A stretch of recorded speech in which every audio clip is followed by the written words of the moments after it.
अगर आप सोरासिस का ट्रीटमेंट बदलते हैं, आप स्टेरॉइड्स लेकर आए हैं पीछे या मल्टीपल ट्रीटमेंट्स लेके आए हैं और आप स्टेरॉइड एकदम छोड़ते हैं और कोई भी नया ट्रीटमेंट शुरू करते हैं, तो थोड़े से एग्रावेशन शुरू के दिनों में आपको देखने को मिल सकते हैं। हेलो एंड नमस्कार एवरीवन, मैं डॉक्टर मेघा चतुर्वेदी आज बात करूंगी सोरासिस की रिकवरी के बारे में, क्योंकि कई बार हम मेडिसिन ले रहे होते हैं, ट्रीटमेंट ले रहे होते हैं या नहीं भी ले रहे, तो हमें कैसे पता चलेगा कि हमारा सोरासिस ठीक होने की ग्राफ पे जा रहा है या नहीं जा रहा है, या कैसी स्टेजेस से हम पता लगा पाएंगे कि सोरासिस ठीक हो रहा है या नहीं हो रहा है। क्योंकि आपने भी रियलाइज करा होगा, आप इतने टाइम से अपनी बॉडी को इफेक्टेड देखते हैं तो कुछ माइनर चेंजेस पे आपको नहीं रियलाइज हो पाता कि हाँ मुझे रिकवरी हो रही है। तो वो पॉइंट्स आज हम डिस्कस करेंगे ताकि आपको पता लग सके कि आपका सोरासिस ठीक हो रहा है या नहीं हो रहा। सबसे पहले, अगर आप सोरासिस का ट्रीटमेंट बदलते हैं, आप स्टेरॉइड्स लेकर आए हैं पीछे या मल्टीपल ट्रीटमेंट्स लेके आए हैं और आप स्टेरॉइड एकदम छोड़ते हैं और कोई भी नया ट्रीटमेंट शुरू करते हैं, तो थोड़े से एग्रावेशन शुरू के दिनों में आपको देखने को मिल सकते हैं। क्योंकि ऑब्वियसली इतने टाइम से बॉडी आपकी स्टेरॉइड्स पे डिपेंडेंट है।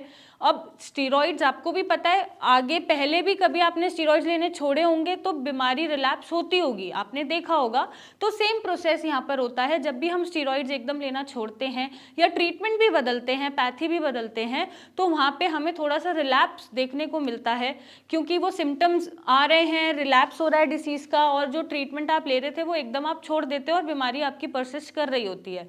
तो उस वजह से कुछ एग्रावेशन कुछ पेशेंट्स में देखने को मिल जाते हैं, बट ये aggravation with in a month control होने शुरू हो जाते हैं। एग्रावेशन जैसे हो सकता है पैचेस बढ़ जाएं आपकी बॉडी में, इचिंग बढ़ जाए, बर्निंग बढ़ जाए, या और जगह भी पैचेस आने शुरू हो जाए, इनको हम एग्रावेशन बोलते हैं। बीमारी के बढ़ने को हम एग्रावेशन बोलते हैं। अब अगर मैं बात करूं कि ये कंट्रोल कैसे होता है, जैसे जैसे आप ट्रीटमेंट लेते जाते हैं, डाइट को कंट्रोल करते जाते हैं, 20-25 दिन या with in a month recovery होनी स्टार्ट हो जाती है। और रिकवरी के साइंस आपको क्या देखने को मिलते हैं? आपके पैचेस की रेडनेस कम होती है, पैचेस के आसपास की सूजन कम होनी शुरू हो जाती है, जिसे हम इन्फ्लेमेशन बोलते हैं पैचेस के आसपास। अगर बर्निंग हो रही है, इचिंग हो रही है, वो कम होनी शुरू हो जाती है। अगर इचिंग नहीं भी कम होती है शुरू के दिनों में, तो वो धीरे धीरे कम होनी शुरू हो जाती है, बट पहले से कम हो जाती है। तो ये सारी रिकवरी के साइंस आपको देखने को मिल सकते हैं। पपड़ी जो झड़ती है वो मोटी पहले हो सकती है, बट ट्रीटमेंट के बाद वो पतली झड़नी शुरू हो जाती है। डेड स्किन कम बनती है, ड्राइनेस कम हो जाती है। तो इस तरह के चेंजेस आपको देखने को मिलते हैं। हम साथ में फ़ोटोज़ भी शेयर कर देते हैं। पेशेंट ने जैसे ट्रीटमेंट लेना शुरू करा तो कैसे कैसे उसे रिकवरी देखने को मिल रही है, पैचेस कैसे लाइट हो रहे हैं, रेडनेस कम हो रही है, फ्लेकिंग कम हो रही है, इचिंग कम हो रही है। और अगर किसी सिम्टम में आराम आपको नहीं मिलता है, तो आप ये उम्मीद मत लगाइएगा कि एक दिन में आपका सोरासिस ठीक हो जाएगा।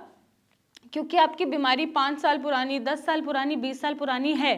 तरह तरह की आप ट्रीटमेंट लेके आए होते हैं, बॉडी में बहुत कॉम्प्लेक्सिटी होती है, बहुत सारी दवाइयाँ गई होती हैं। तो ऐसे में अगर आप किसी भी ट्रीटमेंट को थोड़ा सा भी टाइम ना दें तो ये ज़्यादती होगी, क्योंकि एक दिन में सोरासिस ठीक नहीं हो सकता। जल्दी से जल्दी हर डॉक्टर चाहता है उसका पेशेंट ठीक हो, लेकिन कब तक ठीक होगा वो बहुत सारे फैक्टर्स पे डिपेंड करता है। जैसे कि साथ में शुगर तो नहीं है, और कोई बीमारी तो नहीं है, लिवर के लेवल्स तो नहीं बढ़े हुए, या फिर आपको और कोई स्ट्रेस लेवल तो नहीं है, डाइट मैनेज कर पा रहे हैं नहीं कर पा रहे, अल्कोहल तो नहीं ले रहे हैं, नॉनवेज बहुत ज़्यादा तो नहीं खाते हैं, यहाँ से स्टेबल हैं या नहीं। तो इन सारी चीज़ों पे भी सोरासिस की रिकवरी निर्भर करती है। अब आप चाहते हैं कि आपकी रिकवरी फास्ट हो, क्योंकि हम भी यही चाहते हैं, तो उसके लिए आपको ध्यान में रखना है कि दवाइयों के साथ साथ एक तो आप पहले डॉक्टर की सुने कि वो क्या चाहते हैं। कुछ चाहते हैं तो साथ में आप विटामिन डी, B12, आयरन का टेस्ट कराएं, क्योंकि इनकी कमी की वजह से भी हमारी रिकवरी धीरे हो रही होती है। लिवर लेवल डीअरेंज होने की वजह से भी रिकवरी थोड़ी स्लो हो रही होती है। अगर हम इनके सप्लीमेंटेशन या लिवर की मेडिसिन लगा दें, लिवर के लेवल नॉर्मल कर दें, तो रिकवरी हमारी बढ़ जाती है। साथ ही साथ आप अपने स्ट्रेस को मैनेज करके चलें, ज़्यादा परेशान ना हो, सोचे ना।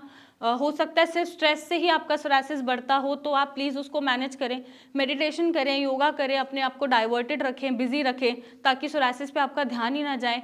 तो ये सारे चेंजेस आपको करने पड़ेंगे। डाइट कंट्रोल आपको करनी पड़ेगी। तो ऐसे ही अगर आप सोचते हैं कि मैं 28-29 दिन परहेज कर लूँ, एक दिन मैं बाहर का खा लूँ, कभी कभार मैं बाहर का खा लूँ, तो no, it's a big no from my side. अगर आपको सोरासिस है तो आपको परहेज कंसिस्टेंटली करना पड़ेगा, क्योंकि कंसिस्टेंट इज द ओनली की टू अचीव एनीथिंग और टू गेट रिजल्ट्स। तो अगर आप सोचें कि वो 1-2 दिन से कोई फर्क नहीं पड़ेगा, तो आप गलत सोच रहे हैं।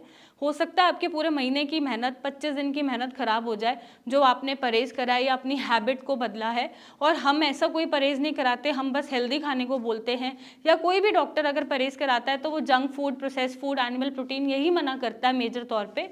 आप अगर ये भी नहीं कर सकते अपनी बीमारी को ठीक करने के लिए, तो सर आप सोचिए फिर आप अपने आप को कैसे ठीक करेंगे। हमारे लिए नहीं, एटलीस्ट अपने लिए तो बदलाव कर ही सकते हैं, और ये बदलाव आपके अच्छे के लिए है। ये चीज़ें आप खुद एनालाइज करें खुद से, और खुद सोचें कि आपको अपने अंदर क्या बदलने की ज़रूरत है और क्या चेंज करने की ज़रूरत है। क्योंकि बीमारी का इलाज ऑलमोस्ट सभी अपनी तरफ से अच्छा देते हैं, सारे डॉक्टर्स अच्छा ही करते हैं। अब ऐसी क्या कमी रह रही है जो आपकी तरफ से है या हमें काम करने की ज़रूरत है, वो बात करके ही पता लग पाएगा। तो आप कंसिस्टेंट रखिए अपने ट्रीटमेंट को, चाहे आप ट्रीटमेंट मुझसे लें या किसी और से लें, इट शुड बी लाइक एक जगह से होना चाहिए। उतार चढ़ाव हर ट्रीटमेंट में आते हैं, हर बीमारी में आते हैं। एक दिन में सोरासिस ठीक नहीं होता है, कई बार 2 महीने भी लग जाते हैं, कई बार 6 महीने भी लग जाते हैं, कई बार साल भी लग जाता है। तो वो पेशेंट के सपोर्ट और कोऑपरेशन पे डिपेंड करता है कि आपका सोरासिस कब तक ठीक होगा। साथ ही साथ आप भी अपने अंदर बदलाव करें, हम भी अपने अंदर बदलाव करते हैं आपके सोरासिस को और ठीक करने के लिए, जल्दी ठीक करने के लिए, और आपको एक ब्यूटीफुल लाइफ देने के लिए। हम आपके साथ हैं। हम जब तक बात नहीं करेंगे तब तक कुछ होगा नहीं, तो बेटर है कि पहले हम बात करें और सोचें कि किस पॉइंट पे लैग कर रहे हैं, टेस्ट कराएं, कुछ निकल के आता है तो उस पर काम करें और खुद में सुधार लाएं, चाहे हम हो चाहे आप हो। और अगर आप सोरासिस ठीक करना चाहते हैं तो मुझसे बात कर सकते हैं, कंसल्टेशन ले सकते हैं, इमेजेस भेज सकते हैं और इसका एक सही इलाज पा सकते हैं। Thank you and take care.